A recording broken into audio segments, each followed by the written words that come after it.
What do you do when you're going through one of the storms of life and you can't seem to get any relief? I mean, you're sailing along, everything is fine, and then you find you've sailed into a storm you didn't expect, a storm that doesn't show any promise of letting up, and you find that your boat is taking on water, so to speak, and the waves just keep getting higher. And you think back to all the sermons that you've heard on the storms of life and try to remember, what did the preacher say that I should do in situations like this? And if those Bible lessons that come to mind come from Mark 4 or Luke 8 or Matthew 8, then you probably think back to the day when Jesus and his disciples crossed the Sea of Galilee and encountered a storm.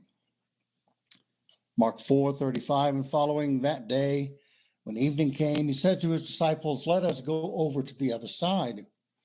He was already in the boat, so they set sail right then, leaving the crowd behind, and other boats followed along with them. A furious squall came up, and the waves broke over the boat so that it was nearly swamped. Jesus was in the stern, sleeping on a cushion.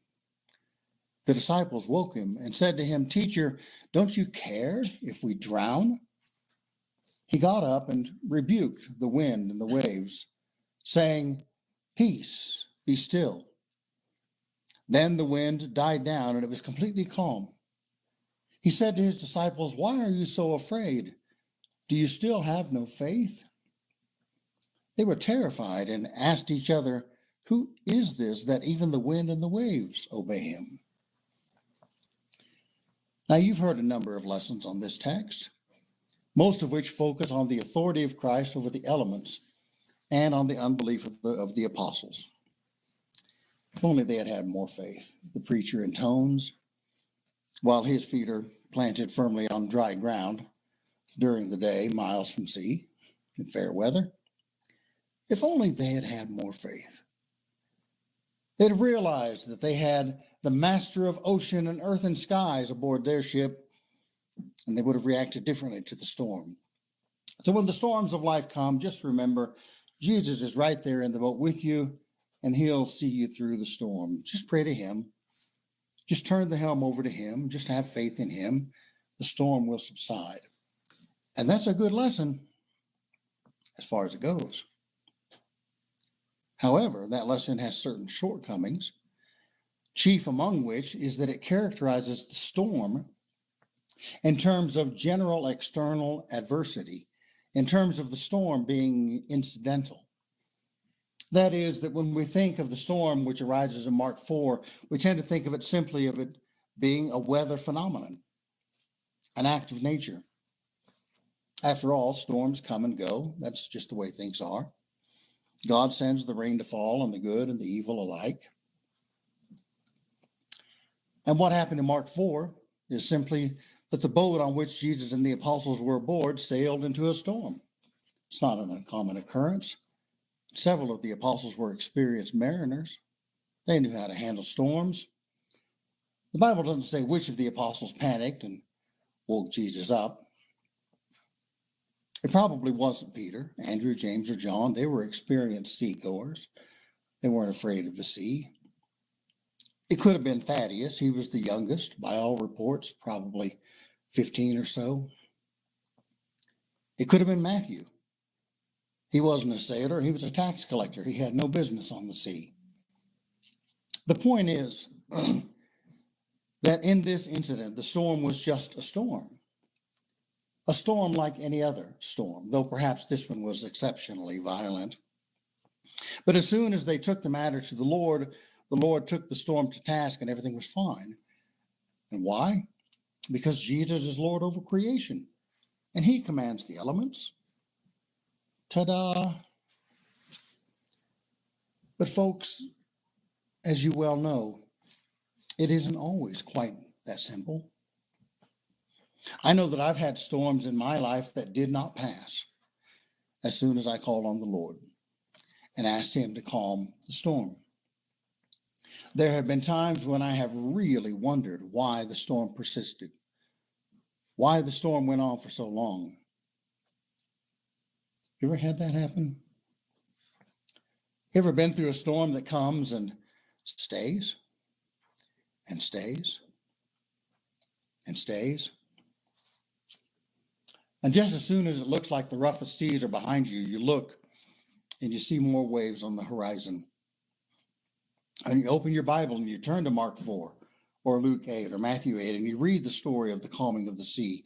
And you say to yourself, I'm calling on the Lord. Where's my peace? Be still. Why is the sea not calming itself for me? Is there something wrong with my boat? Is there something wrong with my faith? Is there something wrong with my prayer? Is there something wrong with me? Well, today I'd like to suggest that when you find yourself in the middle of a storm like that, and you find yourself taking a spiritual inventory, looking for the answer to the reason why this storm is so persistent, perhaps one of the things you might want to check is your passenger manifest. Because chances are there's something or someone on your boat that doesn't belong there. You see, the story of the calming of the sea isn't the only storm story in the Bible. There are several others. As a matter of fact, most Bible chronologists agree that the calming of the storm recorded in Mark 4 occurred just a few hours after Jesus preached the discourse recorded in Matthew 12, the discourse on the sign of Jonah, that same night. Now, in that storm, in the Jonah story, the storm does not quiet down. The sea does not go calm. The waves do not subside when the sailors pray to God, not even when they pray to Yahweh Elohim, the God who created the earth and the seas. If you want to know more about the significance of that, I invite you to go online and listen to lesson number 80 in the Life of Christ series, Bait and Switch, because it's of no small consequence, no small significance to note that the incident aboard this ship bound from Joppa to Tarshish was not just a life-changing event for Jonah, it was a life-changing event for the sailors who owned the ship as well. Because in the process of trying to save their ship, these sailors found salvation themselves. Because according to the Bible, they abandoned their own gods and prayed to and made vows to Yahweh Elohim. That is, they had a conversion experience that day. When they found themselves in this storm, they did the exact thing that we've all learned we ought to do when the storms of life come. They turn to the Lord. They turn to the Lord. And they turn to him aright. And they prayed, just like we pray when we encounter storms. And just as often happens with us, when they prayed, they did not experience the relief that they had hoped for. As a matter of fact, they prayed and the storm just kept getting worse and worse. They got no relief from the storm, none.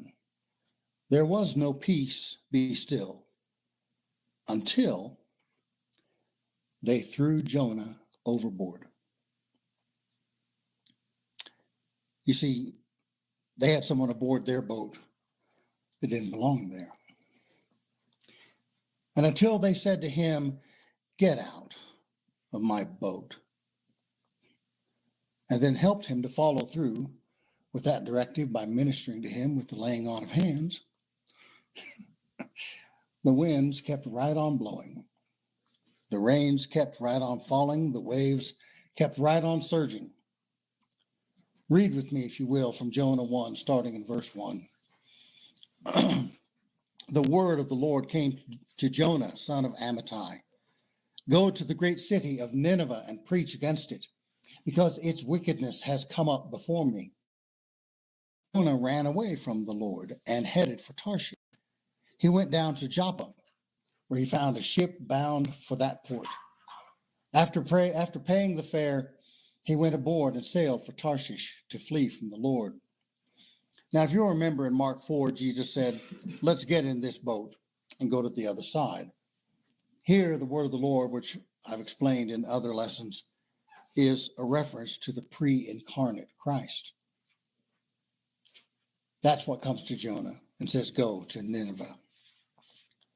Every one of us has a destination, an intended path that the Lord would have us follow. As God says to Jeremiah in Jeremiah 29, 11 through 14, for I know the plans I have for you, declares the Lord, plans to prosper you and not to harm you, plans to give you hope and a future. Then you will call upon me and come and pray to me, and I will listen to you.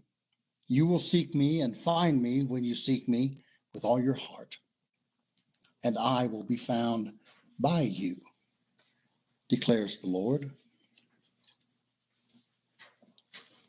Well, in Mark 4, the Lord had a plan for the apostles when they got aboard this boat. He had a definite destination in mind for them, and they're being obedient to that plan, and they have their noses pointed to that destination when they climb aboard their boat. But Jonah, on the other hand, isn't following the plan. He's going against the Lord's plan for him when he gets aboard the boat in Joppa, and he has his nose pointed away from his intended destination. The thing is, the boat he gets on to flee from the Lord isn't his boat. It's somebody else's boat. And the sailors whose ship this is, they know nothing of Jonah's rebellion against the Lord. As far as they know, today's voyage would be like any other day's voyage, like the 3-hour tour of the SS Minnow. Picking up in Jonah 1:4, then the Lord sent a great wind on the sea, and such a violent storm arose, the ship threatened to break up. All the sailors were afraid, and each cried out to his own God. And they threw the cargo into the sea to lighten the ship. But Jonah had gone below deck, where he lay down and fell into a deep sleep. Now, isn't that just the way things are? You know what I'm talking about. You reach out to someone and try to help them because you're a conscientious servant of the Lord. You don't want to be the Levite who passes along on the other side. You want to be the good Samaritan. And so you should. But when the good Samaritan got to the next town and put the man up in the inn, he reached in his purse to pay the bill, and his money was still there. The man had not picked his pockets. This man was a victim of a violent crime, and he was truly in need of help, which he received with thanks. That's not what I'm talking about. But you know what I'm talking about. You reach out to someone to try to help them, and all of a sudden you find that you're facing all kinds of adversity and making all kinds of sacrifices, and he couldn't care less. He's asleep. You reach out to someone in need, unaware that that person isn't the victim of circumstance, but is running from God. And before you know it, he has climbed aboard your boat. And because he's aboard your boat, you find yourself in the middle of a storm. And in order to keep your boat from sinking, you're having to sacrifice time, energy, money, and effort. Meanwhile, he is asleep. You know, over the years, Emily and I have helped many, many people bridge the gap during a difficult time in their life, and with good results. I'm not trying to discourage you from helping people. I can tell you many, many stories about people who went a long way with a little help. But on the other hand, I can't tell you how many times I've had to wake somebody up and tell them, okay, here's the application for that job. I found it online and printed it out for you. Here are the clothes that I bought for you to go to the interview. Here's the bus fare to go to the interview. And I've printed out the bus route for you so you can find the place. Your interview is at 11 o'clock, so you'll need to leave within the next half hour to make it on time. I didn't have time to pack you a lunch, but I put some cheese sticks and a Coke in a bag by the door. And then you come home from work that night, and where are they? Asleep on the couch. Oh, sorry, man. I fell back asleep after you left.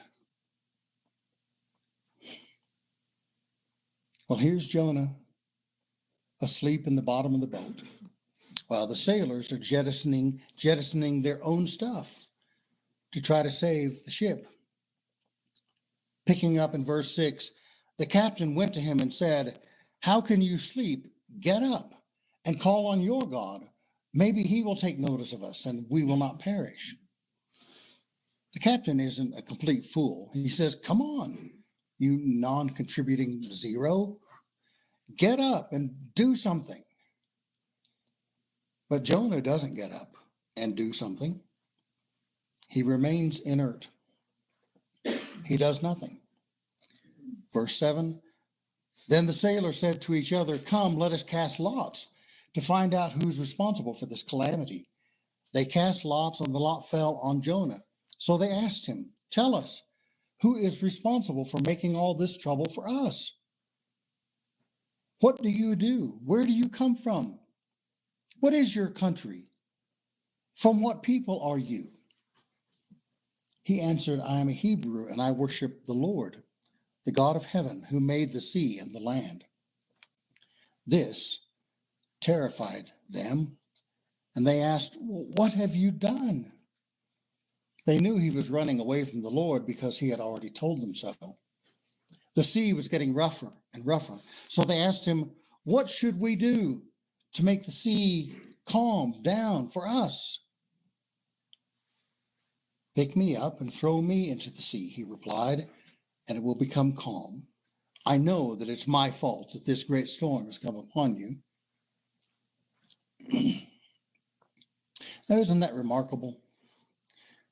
Jonah knows that he is the cause of the trouble these men are up against, and he's honest enough to tell them so. He's even forthcoming enough to tell them that in order to calm the storm, they're going to have to throw him overboard. But he isn't willing to do anything about it himself. Now, he got on the boat by himself, and he knows that his being on the boat is the problem. But he says to the people for whom he is creating this problem, "I know I'm the problem, but I'm not going to do anything about it. You have to fix it." Have you ever seen this show on Discovery Channel, 600-Pound Life? A show about clinically, morbidly obese people who've eaten themselves to weights, some of them exceeding 900 pounds, and have rendered themselves immobile. You know, all of those people have one thing in common. They take zero responsibility for their own lives. And they've got their hooks in the heart of somebody else who's taking responsibility for them. Every one of them has somebody who cooks for them, brings the food to the bedside, and hands them the fork. Someone who cleans up after them, who bathes them, who wipes their backside for them. Someone upon whom they depend completely and whom they blame for everything that goes wrong. Well, Jonah says, "Well, here's your problem. It's me." "Oh, you're the problem? Well, then why don't you abandon ship? Here, we'll give you a life raft." No. Jonah's not going to jump. And neither is the person who has stowed themselves away on your boat. No, it's your boat. It's your problem. Jonah's not going anywhere on his own. He's not going overboard. He's going to make you take responsibility for that. But the sailors who own this boat don't want to take responsibility for that. That seems a little harsh to them. They're not interested at this point in picking up the responsibility that Jonah has laid on their shoulders. Verse 13, instead, the men did their best to row back to land, but they could not, for the sea grew even wilder than before. And what does Jonah do? Nothing. Does he pick up an oar? No, he doesn't lift a finger. Have you ever had somebody come to you because they want to tell you their problems? Decades ago, I used to assume that when people wanted to tell me their problems, it was because they were looking for a solution to their problems. How naive of me. Sometimes people want help, but more often than not, they want to give the appearance that they tried to do something when all the while they intend to fail. However, they're more than happy to sit back and watch you try to solve their problems for them. That's what Jonah does here. He already knows the solution to this problem. The solution is him out of the boat and into the water. But he's perfectly content to stay in the boat and watch these poor sailors try to row their way to safety. Verse 14, then they cried to the Lord. And here, this is Yahweh Elohim. O Lord, please do not let us die for taking this man's life. Do not hold us accountable for killing this innocent man, for you, O Lord, have done as you pleased. Now you got to hand it to Jonah. He's a master manipulator because he has successfully laid on the shoulders of these hardened seamen the guilt trip of all guilt trips. He has managed to manipulate them to such a degree that they actually feel guilty for being in the predicament that he put them in. I remember several years ago, a few decades ago actually, I had two boys in my youth group in Houston where I served as youth minister, and these boys were master manipulators. They would constantly run up to the edge of the outer limits of what I would tolerate and put their toes right on the line, as if to say, ha ha. Well, one time they crossed the line, and they crossed it big time.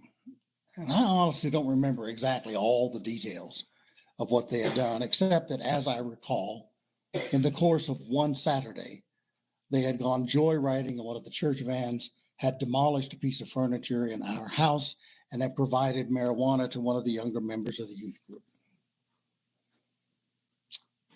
And I had taken both of them back home and told them, I don't want to see you at any youth event for 30 days at least, and I'll be talking to the elders tomorrow about what other action I might take beyond that.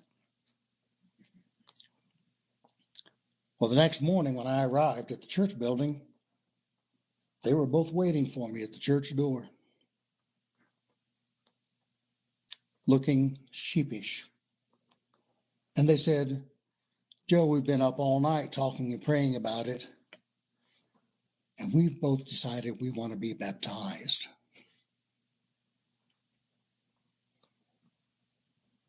Well, I asked a couple of my interns to teach my Bible class that morning, and I called an impromptu meeting of the elders, and I told them, gentlemen, I do not believe that these boys are sincere. I think they're playing the ace trump just to get out of trouble. But after much discussion and prayer, the elder said to me, well, Joe, we don't believe them either, but we think you ought to baptize them anyway. Well, I did. And I lost about a dozen of my best youth sponsors over that and never got them back. Because these boys were master manipulators. They knew that if they raised the stakes and put their own salvation in the pot and made it my responsibility, so that they could say, well, we would have been baptized, but Joe kicked us out of the church, that I'd feel like I had no choice but to grant them even more grace. Well, I can tell you that if I were faced with the same dilemma today, I'd make a different choice. Nevertheless, this is the kind of guilt trip Jonah lays on these sailors. And now these sailors are begging God to forgive them when they haven't done anything wrong. Well, thank God that they had enough confidence in his mercy to do the right thing. Verse 15, then they took Jonah and threw him overboard, and the raging sea grew calm. And beloved, this is key. When did the sea grow calm? Not until the owners of the boat got serious about teaching Jonah how to swim. That's the message I want you to take home with you today. This all happened. This has happened to all of us at one time or another, and it'll happen to every one of us again. You wake up one morning and all of a sudden you're bailing water out of your boat, and it hits you. Now, wait a minute. I had to bail water out of this boat yesterday and the day before and the day before, and you realize this boat wasn't taking on. Why am I in such rough water now? Where did this storm come from? What's changed between then and now? What I'm trying to tell you today is perhaps you should check your passenger manifest. Because chances are you've got someone or something on your boat that doesn't belong there. Some kind of Jonah. And when that happens, you will save yourself a great deal of trouble, a great deal of heartache, and a great deal of turmoil if you plant your feet firmly on the ground, gird up your loins, brace your spine, set your jaw, and say, with the authority of the word of God behind you, Jonah, get out of my boat. Get out. I don't know whose boat you're supposed to be in, but you have brought this boat into dangerous waters. And this is the only boat I've got, and you are not sinking this ship. Get out of my boat. And don't worry about Jonah. He'll be fine. God has a plan for him, just like he has a plan for you. And he isn't your responsibility. The responsibility is to right your ship, which is exactly what the men who owned this ship, that's exactly what they did. Jonah 1:16. At this, the men greatly feared the Lord, and they offered a sacrifice to the Lord and made vows to him. They righted their ship. And make no mistake about it, the Lord to which these men are making sacrifices and swearing vows is Yahweh Elohim, the God of Abraham, Isaac, and Jacob. And this isn't the last time that they'll be seeing him. It won't be the last time he sees them. And what about Jonah? Jonah 1:17. Now the Lord provided. Now the Lord provided a huge fish to swallow Jonah. And Jonah was in the belly of the fish 3 days and 3 nights. Jonah is fine. He's not any place he'd like to be, but he's where he belongs. And he's warm, he's safe, he's out of the weather. And he's in God's hands. That's my lesson for today.